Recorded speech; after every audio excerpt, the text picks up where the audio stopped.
भाई सुनो ध्यान से। देखिए कल तुम लोगों को जो पढ़ाया था भाई, एक तो टाइप्स ऑफ फंक्शंस के बारे में बताया था। इंजेक्टिव फंक्शन क्या होता है, मिनिमम क्या होता है, सर्जेक्टिव क्या होता है, इनटू फंक्शन क्या होता है। इसके बाद तुम्हें पढ़ाया गया था कि बाइजेक्शन फंक्शन क्या होता है, जहां पर आपका जो इंजेक्टिव और सर्जेक्टिव दोनों होता है उसको बाइजेक्टिव कहते हैं। ठीक है, वर्किंग रूल लिखाया गया था आप लोगों को, 1-1 का वर्किंग रूल लिखाया गया था। ये वर्किंग रूल तुम्हारे सामने है, ऑलरेडी हमने कल एक्सप्लेन किया था प्रीवियस क्लास में। वर्किंग रूल आपको बताया गया था सब्जेक्टिविटी का, ये आपके सामने क्वेश्चन है, और सब्जेक्टिविटी का वर्किंग रूल भी हमने कल बता दिया। ठीक है, आज हम इसके बेस पे क्वेश्चंस करने वाले हैं। ठीक है, सुनिएगा। क्वेश्चंस थोड़े से ट्रिकी आते हैं, कोई जरूरी नहीं है कि सारे क्वेश्चन जो होंगे स्ट्रेट फॉरवर्ड आएंगे। थोड़े से क्वेश्चंस क्या होंगे बच्चों, ट्रिकी होंगे। देखिए जैसे मान लीजिए क्वेश्चन मैंने आपसे कहा कि check whether f such that real tends to real और fx is equal to और x cube minus 1 is injective और subjective और नॉट।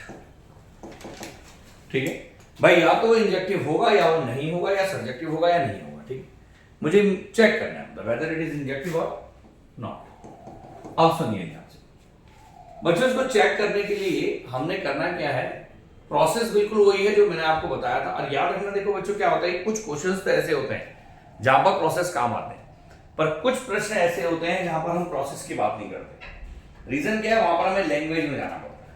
भाई कुछ क्वेश्चंस ऐसे होते हैं जहां हमें प्रोसेस में जाना पड़ता है, और कुछ क्वेश्चंस ऐसे होते हैं जहां हमें लैंग्वेज में जाना पड़ता है। सिर्फ भाषा के हम लोग बात करते हैं। देखिए फिलहाल इस क्वेश्चन में हमने प्रोसेस में जाना है, तो तरीका देखिए क्या है। सबसे पहले हम लोग बात करेंगे बच्चों इंजेक्टिविटी की। तो इंजेक्टिविटी के लिए हमने जो लिखना है वो समझिए, heading just write down like this. और उसके बाद क्योंकि दोनों चीजें चेक करनी है, इसलिए इंजेक्टिविटी भी चेक करिए और सब्जेक्टिविटी के लिए भी हेडिंग डालिए। तो इंजेक्टिविटी के लिए आपने कहा let x1, x2 be to arbitrary elements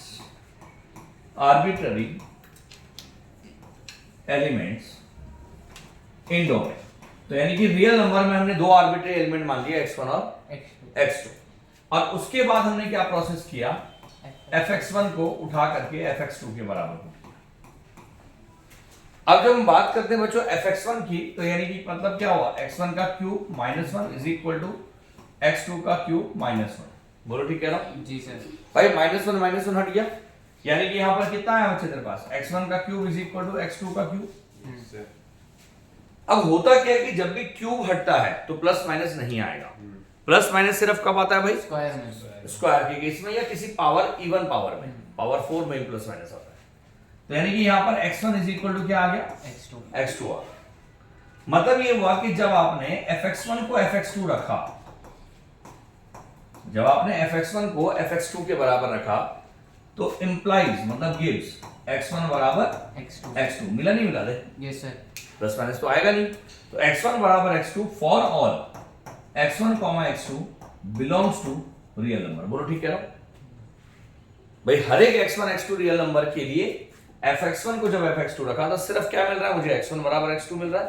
तो हम क्या कहेंगे बच्चों, सो f इज क्या कहलाएगा, इंजेक्टिव। बोल समझ में आ गई, f क्या है, इंजेक्टिव। अब बारी आती है तुम्हारी सब्जेक्टिविटी कि वेदर इट इज सब्जेक्टिव और नॉट। क्या करेंगे बच्चों, लिखने का तरीका सब्जेक्टिविटी। तो हमने क्या किया बच्चों, सबसे पहले कहा लेट y be an arbitrary element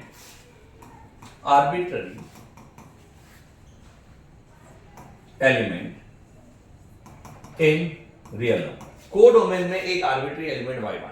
अगला स्टेप क्या होता है बताओ, बोलो। fx is equals to y। Very good. तो पुट fx बराबर y। तो fx को अगर y पुट किया तो बेटा x cube minus 1 is equal to y। बेटा x cube is equal to y plus 1, यानी कि x is equal to y plus 1 की पावर 1/3। Yes sir. अब ये सोचो कि अगर मैं y को कोई भी रियल नंबर पुट करूं तो भाई क्या फर्क पड़ता है, x तो रियल ही आएगा। क्योंकि अगर cube root of negative number भी होगा तो भी वो रियल ही आता है। हाँ। पता है आपको ये बात, cube root of any negative number is equal to negative number. Negative number. तो तो जो भी आएगा वो रहेगा तो रियल ना, यानी कि for all y belongs to real, x belongs to real, यानी कि so fx is onto. और अगर fx ऑन टू है तो मतलब क्या हुआ, बाइजेक्टिव होगा ये। Then fx is bijective. बोलो समझ में आया? Yes, fx क्या है, बाइजेक्टिव। आगे चल के इसको इन्वर्टेबल भी बोलेंगे, क्यों बोलेंगे वो बाद में बताऊंगा, पहले जस्ट नोट इट करिए प्रॉब्लम। अब सुनिएगा बच्चों ध्यान से, अब ये क्वेश्चन समझ में आ गया, क्लियर हो गया तुम्हें? Yes, sir. अब अगला प्रश्न तुम्हारे पास है, देखिए सुनिए। प्रूव दैट, क्वेश्चन है, लिखिएगा, वो कॉपी में लिख लीजिए इसको। Prove that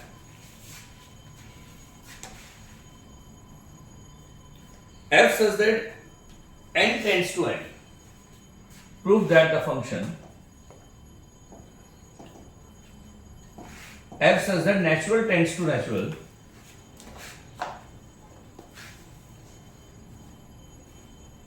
defined by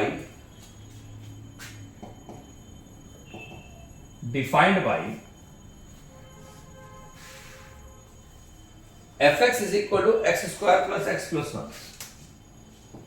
fx is equal to x square plus x plus 1 is 1 1 but not onto, is 1 1 but not onto। तो पहले मैं आप लोगों को कुछ टाइम दूंगा इसको सॉल्व करें, तो पहले भैया खुद से एक बार सॉल्व करो और तब उसके बाद देन आई विल डिस्कस। चलिए खुद से करते हैं, स्टार्ट करिए, आई एम वेटिंग। हाँ जी, देखो भाई मैंने तुम लोगों को क्वेश्चन दिया, तुम लोगों ने, मैं चेक कर रहा हूं तुम लोगों की कॉपीज, इधर से तुम लोगों की कॉपीज जो मैंने चेक की, जहां पर तुम लोगों ने लिखा है, देखिए गलती कहाँ है। शुरुआत तो तुम लोगों ने बिल्कुल ठीक की। स्टार्ट कैसा कि अगर मान लीजिए हमने सबसे पहले बात की इंजेक्टिविटी की, भाई आपने कहा let x1, x2 b2 arbitrary elements in domain का मतलब कितना हो गया, नेचुरल नंबर। तो नेचुरल नंबर में आपने क्या किया, दो आर्बिट्री एलिमेंट ले लिए, ठीक है, यहां तक तो मेरे हिसाब से हमने लिखा। अब ये सोचिए कि दो आर्बिट्री एलिमेंट अगर x1 x2 आपने ले लिए, तो आपने क्या स्टार्ट, इसके बाद क्या किया आपने, fx1 is equal to fx2, सबने यही किया, मैं देख रहा था कॉपी सबकी, यानी कि x1 का square plus x1 plus 1 is equal to x2 का स्क्वायर प्लस x2 प्लस 1, ठीक है, यही किया तुम लोगों ने। Yes, sir. और मैं देख रहा था आपने 1 से 1 भी कैंसिल किया है, यहाँ तक सब तेजी है। फिर मैं नोटिस कर रहा था आपने x2 का स्क्वायर को इधर लाया, सबने यही किया शायद, x1 का स्क्वायर माइनस x2 का स्क्वायर, यही किया। No, sir. क्या किया इसके बाद, क्या कहते हैं, x1 कॉमन ले अच्छा यहाँ से कॉमन लिया इन्होंने यहाँ से x1 कॉमन लिया और यहाँ से x2 कॉमन लिया, फिर क्या हुआ, फिर हो गया। अब आप क्या कर रहे हैं, इसके बाद आपने क्या किया, यहाँ से x1 कॉमन लिया, x1 प्लस 1 आया, यहाँ से x2 कॉमन लिया, x2 प्लस 1 आया। तो इससे कैसे पता लगा कि x1 x2 के बराबर है, कोई भी वैल्यू रख दो आप। अच्छा ऐसे जा रहा है, तो भाई कोई भी वैल्यू रख दो सर, a प्लस बी का whole square, a square plus B square plus 10ab होता है, सही है? सही है गलत है वो? गलत है। कोई भी वैल्यू रख दे, 1 प्लस 0 का होल स्क्वायर 1 का स्क्वायर प्लस 0 का स्क्वायर प्लस 10 into 1 into 0, देख सेटिस्फाई करेगा। 1 is equal to 1 plus 0, यानी कि 1 बराबर। सर जो हमारा आंसर है वो सबके लिए वैलिड है। मेरी बात समझ, तो सारे कितनी वैल्यू रखेगा तो? कितनी भी रख दो, कितने नेचुरल नंबर रख सकता है? इंफिनिटी तक। तो इंफिनिटी तक रख पाएगा? हाँ, नहीं।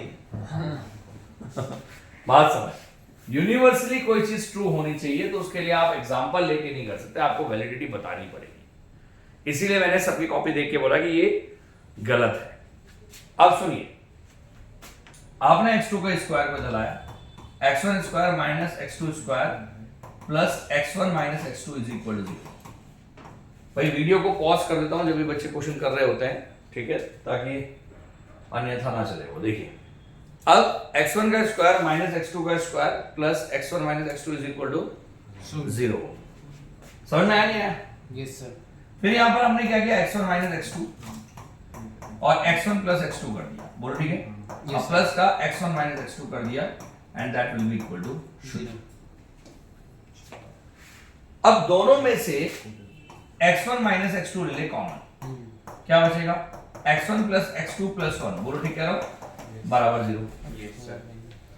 अब या तो ये 0 होगा या ये 0 होगा, तो साहब देखो x1 plus x2 plus 1 does not equal to 0, बताओ क्यों?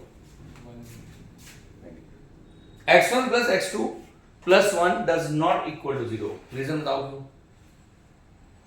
x1 plus x2 plus x1 sorry x1 plus natural number है। अगर x1 x2 दोनों नेचुरल नंबर है, दोनों को ऐड किया फिर उसमें 1 भी जोड़ा, तो साहब 0 तो कभी नहीं हो सकता ना। Yes sir. तो अगर ये 0 नहीं होगा तो फिर ये 0 होगा, यानी कि x1 माइनस x2 0 होगा, यानी कि इज इक्वल टू x1 बराबर x2। आगे समझ? जी सर। तो अगर x1 बराबर x2 आ गया तो हम लोग क्या कहेंगे बेटा? It is injective.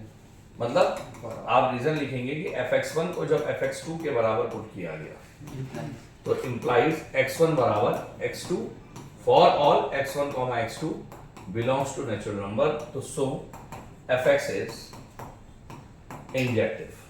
आ गया समझ में? Yes sir. हमारे वाले में क्या गलती थी? तुम्हारे वाले में गलती ये थी कि तुम महान थे, तुमने क्या किया? थोड़ा ऊपर ऊपर ऊपर उसी के ऊपर वाला। अरे सुन ले, तूने क्या किया? x1 कॉमन लिया, तूने कहा x1 प्लस 1, हाँ और इज इक्वल टू में x2 कॉमन लिया और x2 प्लस 1। हाँ। तो इससे कैसे तुझे पता लग रहा है कि x1 x2 के बराबर है? बता। कुछ भी बेटा। देखिए फिर वही बात, अभी तुझे मैंने एग्जांपल दिया ना a प्लस b का होल स्क्वायर, फिर सेम प्रश्न पूछ रहा है। सिर्फ सबके लिए वैलिड है, मैं बोल तो रहा हूँ। अभी तो मेरी बात ही नहीं समझ रहा है भाई। मैंने तो है भी a प्लस b का होल स्क्वायर सबके लिए वैलिड था, मैंने फॉर्मूला चेंज कर दिया, 1 और 0 के लिए वैलिड नहीं है पर ये 1 और 0 के लिए भी भाई जी। आप फिर वही बात, सारे natural number you can't take it. Alok साहब अब तो तेरा नाम भी ले लिया। सही है, गलत जगह लिया है ना। चल सुन सुन सुन सुन, कोई नहीं कोई नहीं कोई नहीं, ठीक है ठीक है। आगे सुन, ये स्टू वाला वीक वाला साउंड आ रहा है ना।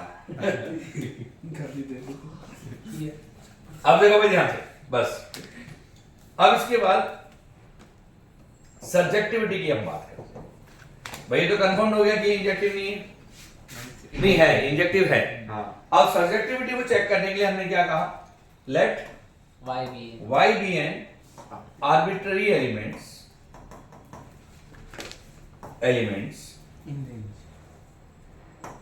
in किसमें? आर्बिट्री एलिमेंट किसमें बता? Natural number. हाँ नेचुरल नंबर में। को डोमेन में आर्बिट्री एलिमेंट है। अब अगर आर्बिट्री एलिमेंट ये को डोमेन में है तो हमने क्या कहा था? fx बराबर y। आपने क्या किया? fx को y। अगर fx को y पुट करेंगे तो fx कितना है तेरे पास? x square plus x is equal to y। Yes sir, यही कर। x की value in terms of y निकालनी है, तो साहब x square plus x plus 1 minus y is equal to 0।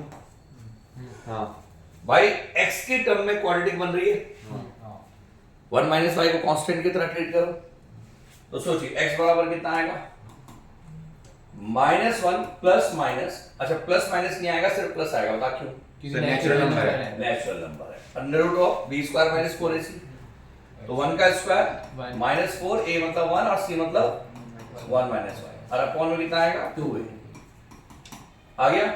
x is equal to -1 plus नहीं plus plus under root of कितना आएगा बता? 1 माइनस 4 प्लस 4y, बोलो ठीक कह रहा हूं, और अपॉन में 2। x is equal to -1 plus root के अंदर 4y माइनस 3 अपॉन में 2, बोलो। Yes sir. अब ये सोचो कि अगर मैं y को कोई भी नेचुरल नंबर पुट करूं तो क्या x हमेशा नेचुरल आएगा? नहीं आएगा। मान ले मैंने y को 1 पुट किया, तो 0 था। तो साहब अगर 1 पुट करेंगे हैं? तो 4 into 1 कितना हो जाएगा? 4, 4 माइनस 3 1, 1 और 1 माइनस ये 1 का रूट तो 1 हो गया, तो -1 प्लस 1 कितना हो जाएगा? 0। यानी कि अगर मैं y को 1 पुट करूं तो x की वैल्यू 0 आ रही है, 0 नेचुरल नंबर होता नहीं है। तो आपको कोई एग्जांपल देने की जरूरत नहीं है, बस अपने लिए समझना है कि क्यों नहीं हो सकता। तो आपने लिखना क्या है कि for all y belongs to natural, x does not belongs to natural. समझ में आया? तो so fx is not subjective बोले या ऑन टू बोले कोई फर्क नहीं नहीं पड़ता। नहीं। समझ में आया नहीं है? Yes, sir. Yes, sir. This is the way how to write, ठीक है? चलिए नोट करिए इसको फटाफट। Okay sir. अब देखिए बच्चों अगला क्वेश्चन, अगला क्वेश्चन देखिएगा ध्यान से। भाई क्वेश्चन ये है बच्चों कि चेक दी इंजेक्टिविटी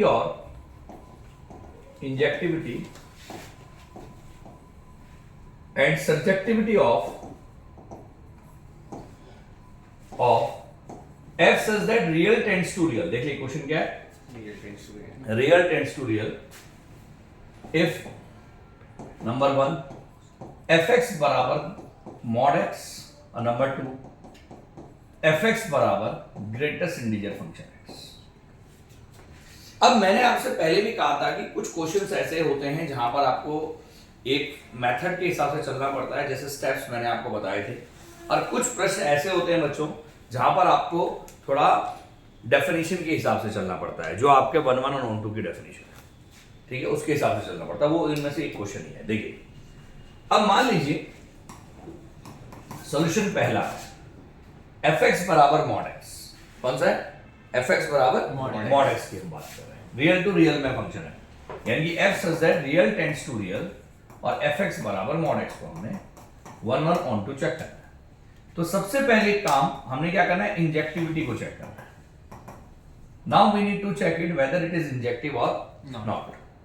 तो भाई क्या करेंगे इंजेक्टिविटी के लिए, लेट x1, x2 be two arbitrary elements in domain। और डोमेन तुम्हारे पास क्या रियल नंबर है। अब उसके बाद हमने क्या करना है, fx1 को उठा करके fx2 के बराबर पुट किया, तो बच्चों mod x1 is equal to mod x2 आ गया। बोलो ठीक है? Yes sir. Yes, sir. अब मुझे पता है अगर दोनों तरफ मॉड हो या एक तरफ भी मॉड हो प्लस माइनस तो भी मॉड हट के क्या आता है, प्लस माइनस। Plus minus. बोलो ठीक है? हमेशा याद रखना मॉड हट के क्या आता है, प्लस माइनस। तो आपने करना क्या है, देन वी हैव जब fx1 को fx2 पुट किया तो गिव्स क्या मिला, तो मैं बताऊं x1 does not equal to या does not implies कर दूं, does not implies x1 बराबर x2 for all x1, x2 belongs to real number, then ये so fx is not 1। बोलो समझ में आया? fx आपका 1-1 नहीं है। अब इसके बाद हमें बात करनी है सब्जेक्टिविटी की। अब इस क्वेश्चन में सब्जेक्टिविटी थोड़ा सा दिक्कत है। देखिए कैसे, अगर मान लीजिए मैं सब्जेक्टिविटी को एक ट्रेडिशनल वे से करूं, तो ट्रेडिशनल वे से हम क्या करेंगे, fx को y रखेंगे। अब सुनिएगा ध्यान से, मैंने fx को y रखा ट्रेडिशनल वे से, दिक्कत कहां है ये बता। mod x बराबर y रखा, x बराबर प्लस माइनस y रखा। Yes sir. Yes, sir. अब मैं y को कोई भी रियल नंबर रखूं, सब x तो रियल ही आएगा। सोचो, तो मतलब अब यहां पर जो स्टेप्स है वो गड़बड़ा गए। क्यों? Yes, sir. क्योंकि मॉडुलस फंक्शन सब्जेक्टिव होता ही नहीं। Hmm. भाई मॉडुलस फंक्शन का डोमेन कितना है, कोई भी कोडोमेन कितना है, कोई भी रियल नंबर। पर रेंज नेगेटिव और रेंज क्या है, नेगेटिव हो नहीं सकती, यानी codomain does not equal to range. हां। पर अगर मैं इस स्टेप के थ्रू जाऊंगा तो साहब वो सब्जेक्टिव बन जाएगा। सो y क्या होता है, कोडोमेन। भाई तो कोडोमेन है ना, कोडोमेन तो रियल नंबर ना। हां। तो मैं y को कोई भी रियल नंबर पुट करूं, साहब x तो रियल ही आएगा। Hmm. भेजे में कुछ रहा है, Yes, sir. तो आपको इस तरीके से नहीं करना है। समझ में आया? अब आपने क्या करना है सब्जेक्टिविटी के लिए कि we know that in fx is equal to mod x, in fx is equal to mod x should be greater than equal to 0। सोचो, तो mod x greater than equal to 0 यानी कि fx greater than equal to 0। Yes, sir. y back। अब fx greater than equal to 0 यानी कि range is equal to 0 to infinity। बोलो, but codomain does not। is equal to real number। हां। तो सो codomain Does not equals to range. does not equal to range। तो अगर codomain range के बराबर नहीं है तो हम क्या कहेंगे, hence It is not fx is not subjective. on to बोलो या subjective बोलो, आया समझ में? Yes sir. How to write समझ में आ गया? नोट करिए फिर आगे बढ़ते हैं। अब देखिएगा बच्चों ध्यान से, ये मैंने करा दिया उसका सेकंड वाला पार्ट जो है जीआईएफ फंक्शन। अब जीआईएफ फंक्शन को अगर हम सॉल्व करें तो समझिए इसको सॉल्व करने का थोड़ा सा तरीका अलग है। देखिए सॉल्यूशन सेकंड वाला, अब मेरे पास है f such that real tends to real में तुझे दे रखा है fx is equal to greatest integer function x। तरीका बिल्कुल वैसे जैसे हम करते हैं। तो शुरुआत अगर आप इंजेक्टिविटी की वैसे ही करना चाहें तब भी ठीक, और डायरेक्ट भी लिख सकते हैं आप लोग, कोई दिक्कत नहीं। आपके पास इंजेक्टिविटी क्या करते हैं हम बताओ, बोलो। हम करते हैं Let x1 x2 be two arbitrary elements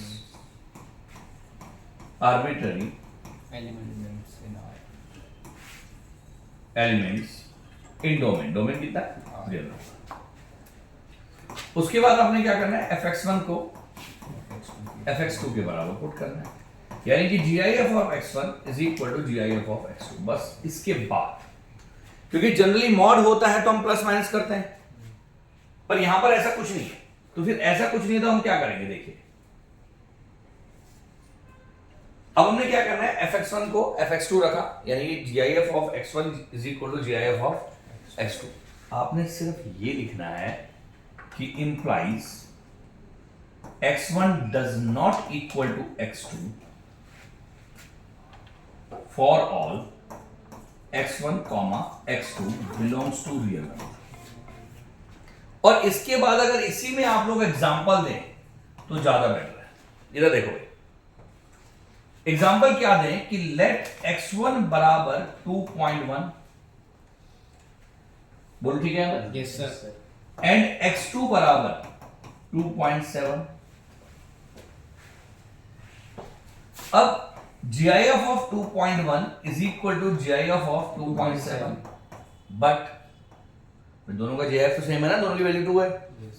but 2.1 does not equal to 2.7। आया समझ में? Yes sir. क्लियर? तो सो f इज नॉट 1।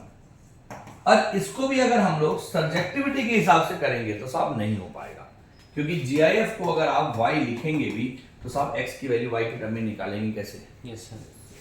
समझ में आया नहीं आया? तो इसको आप सब्जेक्टिविटी को ऐसे नहीं सॉल्व करना है। तो अगर हम इसकी सब्जेक्टिविटी चेक करें तो बच्चों सब्जेक्टिविटी कैसे चेक करेंगे वो देखिए। सब्जेक्टिविटी के लिए क्या करना है, y वगैरह कुछ नहीं लिखना, आप डायरेक्ट सोचो कि we know that f says that real tends to real, fx is equal to GIF in, ऐसे लिखते हैं,